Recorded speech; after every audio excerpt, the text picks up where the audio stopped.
To understand the shock of that moment, you need to know what my life had been like these past few years. I adored my son. Daniel was my pride. Smart, responsible, kind-hearted.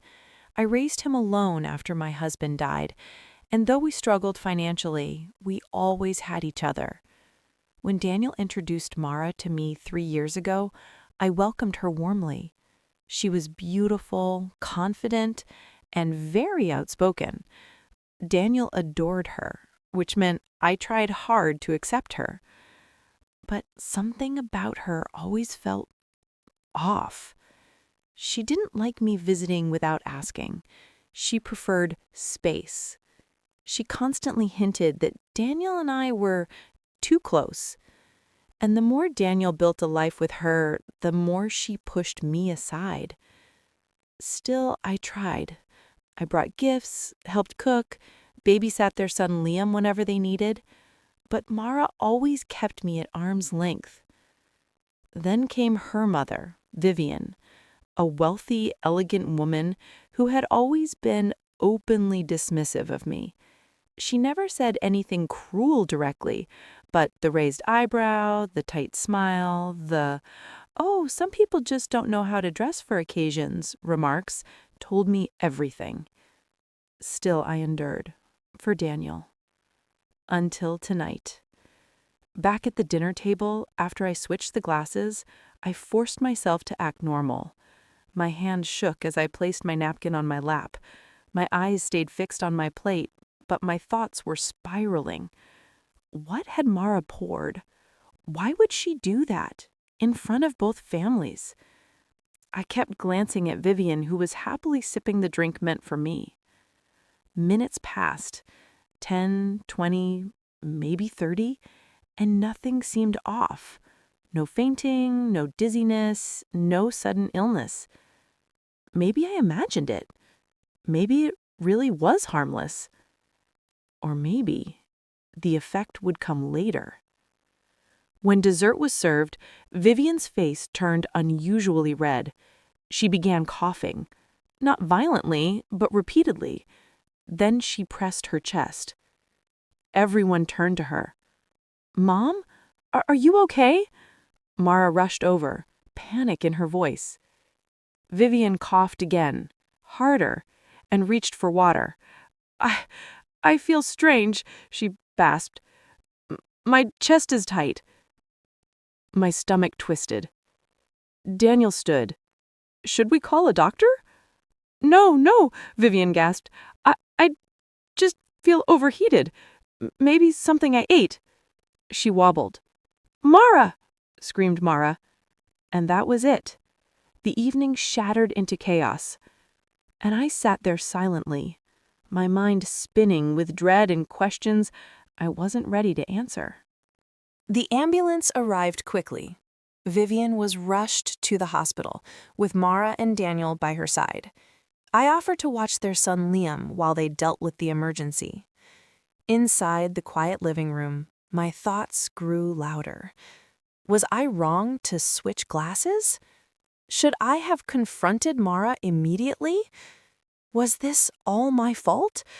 Or had I just saved my own life? The guilt, fear, and confusion swirled inside me. Hours passed before I got a call. Daniel sounded exhausted, yet relieved. "Mom, the doctors think it was an allergic reaction. Maybe peanuts or some seasoning. They're running tests." "What about Mara?" I asked. There was a pause. "She's shaken. She keeps saying she doesn't understand what happened." I could hear something else in his voice. Doubt, confusion, maybe fear. The next day, the hospital results came back. It wasn't an allergy. It was a concentrated herbal sedative, dangerous when mixed with alcohol or certain medications. My heart stopped. That wasn't seasoning. That wasn't flavoring. That was exactly the kind of thing I saw Mara pour into the glass. Daniel called me again, his voice trembling. "Mom? The doctors said the substance Vivian drank wasn't part of anything she ate, and the doctors said it had to come from a vial or bottle. Did you notice anything during dinner?" The truth pressed against my throat. I needed to tell him. So I did. Everything. The way Mara poured something into my glass, the way I switched it quietly, the way Vivian ended up drinking it instead of me. Daniel didn't speak for several seconds.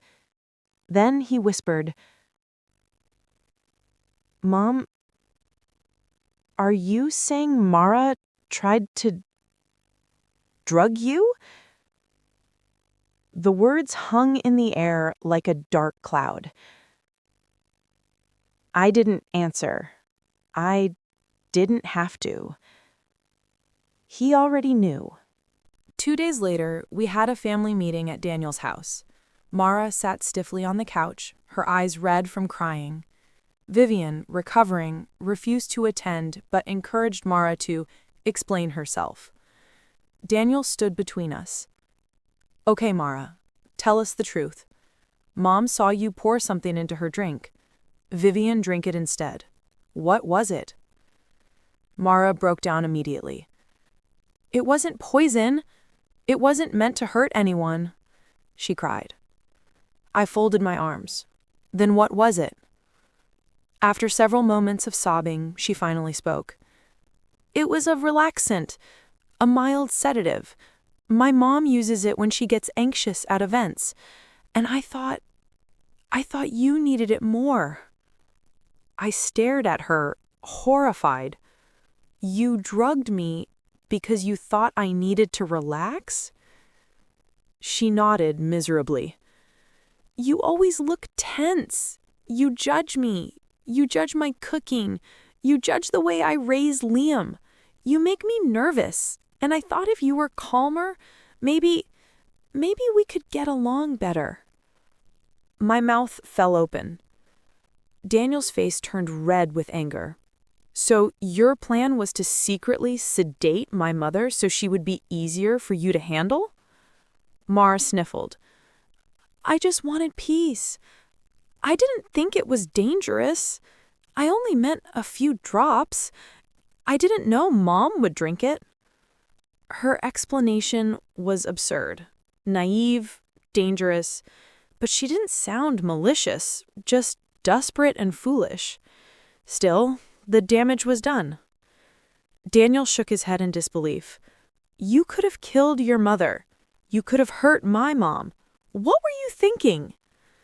I watched Mara crumble under the weight of her actions. She wasn't evil. She wasn't trying to kill me. But she had crossed a line so severe that it shattered trust. I spoke softly. "Mara, if you felt judged, you could have talked to me. Drugging someone, anyone, is never the answer." She cried harder. Daniel eventually left the room, too angry to continue. Mara followed him, sobbing apologies.